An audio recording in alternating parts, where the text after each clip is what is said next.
Aku dianggap aneh. Teman-teman mulai menjauh.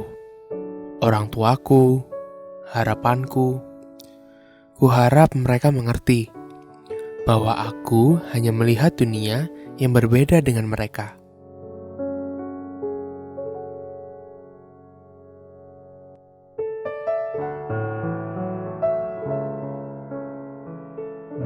Tantangan terbesar bagi anak autism adalah bagaimana orang tua bisa menerima anak ini.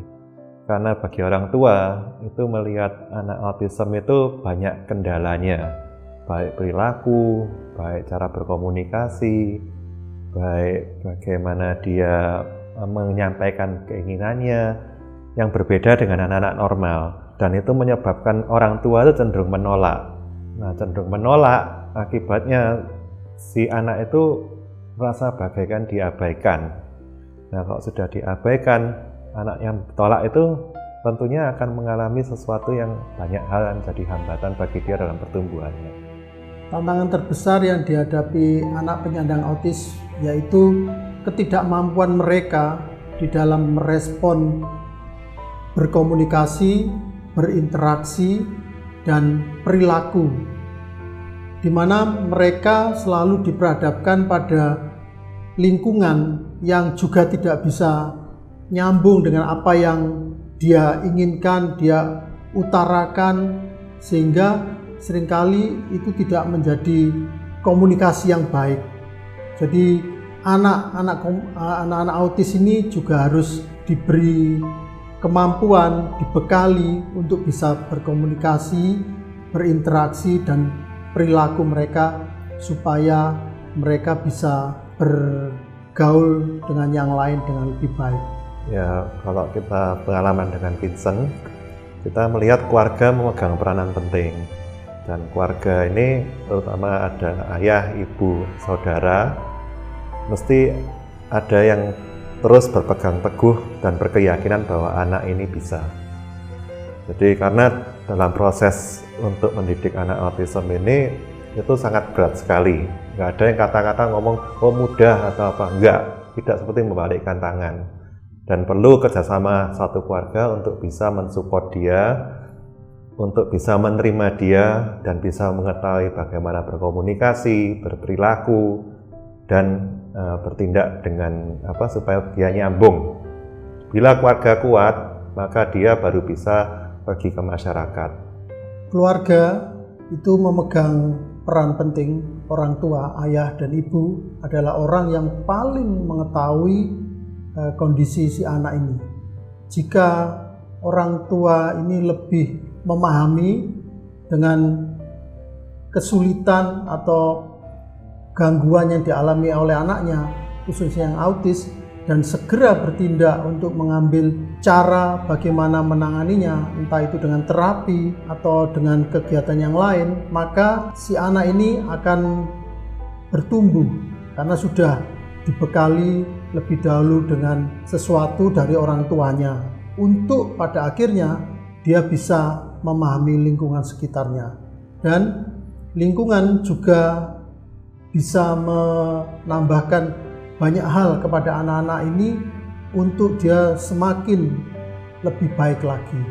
Jadi keluarga akan membentuk si anak ini menjadi pribadi, kemudian anak ini sudah menjadi pribadi yang lebih baik. Ketika dia berada di lingkungannya, dia juga bisa mengikuti apa yang ada, norma yang ada di lingkungan itu dengan baik.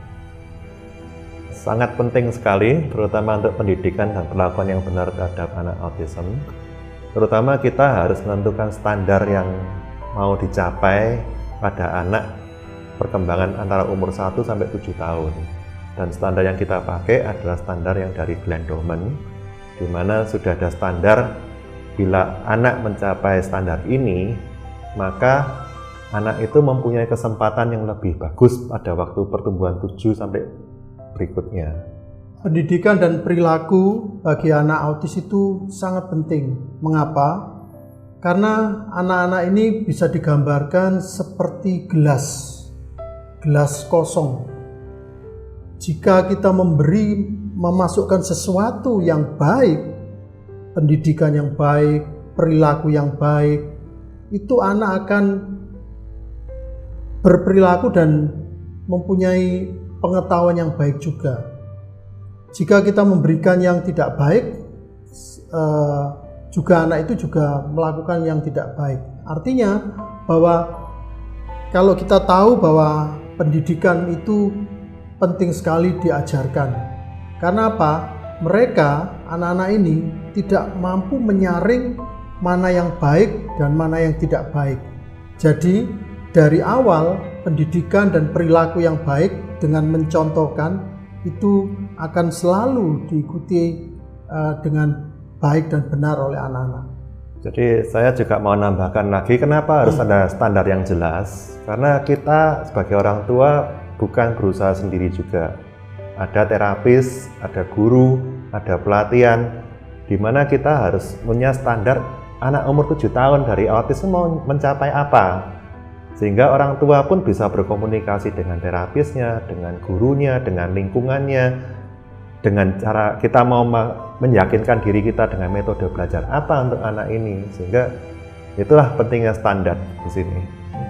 Seperti yang Pak Rudi sampaikan, itu saya sebagai terapis Vincent itu juga kita mengkomunikasikan pendidikan yang pas ketika kita mau meraih usia yang pas untuk Vincent. Pendidikan apa aja yang harus diberikan, perilaku apa, contoh perilaku yang bagaimana, sehingga dari orang tua dan terapis kita bisa seiring sejalan dan hasilnya itu anak-anak inilah yang bisa menikmatinya. Kita sebagai orang tua, suami istri, ya kaget dengan diagnosa dari dokter yang membenarkan bahwa anak kita kebutuhan khusus. Tapi apa gunanya kaget? Untuk dengan menghadapi anak kebutuhan khusus ini, respon kita yang paling penting adalah kita harus hadapi kenyataan bahwa kita dengan anak kebutuhan khusus ini, Tuhan tuh punya rencana. Sehingga kalau kita sudah bisa menerima dengan kondisi anak ini, kita baru bisa memikirkan yang langkah-langkah berikutnya. Yang dimana bagi kita orang tua yang punya mindset terhadap sesuatu langkah yang normal, sesuatu langkah yang sifatnya itu idealis, itu mencari sesuatu yang sifatnya bisa menolong anak ini, dan dimana itu sesuatu yang sifatnya itu tidak terpikirkan kita sebagai orang tua dari masa kecil kita. Sebagai terapis, menghadapi anak-anak berkebutuhan khusus itu harus sabar. Karena terus terang tidak mudah untuk menangani anak autis di dalam memberikan pendidikan, memberikan pemahaman, memberikan aturan-aturan yang berlaku secara umum. Kalau sabar ini tidak ada pada seorang terapis, tentunya dia akan putus asa. Sabar di dalam menghadapi anak autis dengan memberikan apa yang terbaik.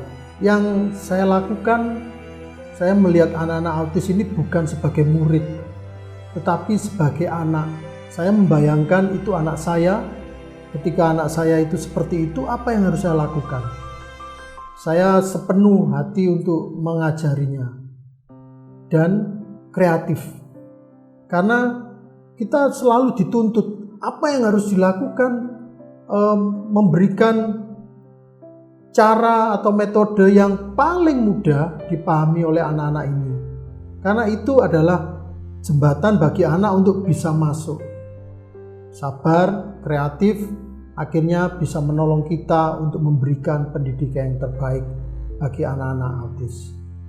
Jadi bagi saya orang tua itu yang, dan untuk sebagai kepala keluarga adalah kita terima kenyataan. Dan bila kita sebagai orang tua saja nggak bisa terima kenyataan ini, bagaimana kita anak ini bisa dilindungi? Bagaimana kita bisa melangkah? Jadi ini pesan saya sih, kalau begitu sudah tahu diagnosanya seperti itu, kita terima kenyataan dan kita yakin bahwa Tuhan ada di dalam rencana ini, dan niscaya kita akan mendapatkan sesuatu yang lain dari Tuhan. Ini pengalaman saya sebagai orang tua untuk mendidik anak Vincent mengenai apakah penting untuk mengetahui penyebab anak ini autis. Bagi kita mesti tahu bahwa anak kita autis. Mengenai penyebab, kita merasa bahwa itu sudah menjadi kenyataan bahwa anak kita autis.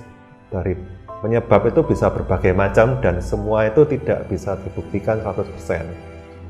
Bisa vaksin, bisa seafood, bisa keturunan, bisa tegangan tinggi, listrik. Kita mau mencari penyebab itu buat apa? Kita lebih baik fokus kepada si anak. Karena itu adalah salah satu cermin penolakan kita terhadap anak. Kalau kita bisa menerima anak ini dan kita bisa mencari solusi untuk anak ini lebih berkembang, itu menurut kita lebih penting. Aku tidak tahu bagaimana cara mengungkapkan perasaanku. Aku tidak punya siapa-siapa selain keluargaku, orang tuaku.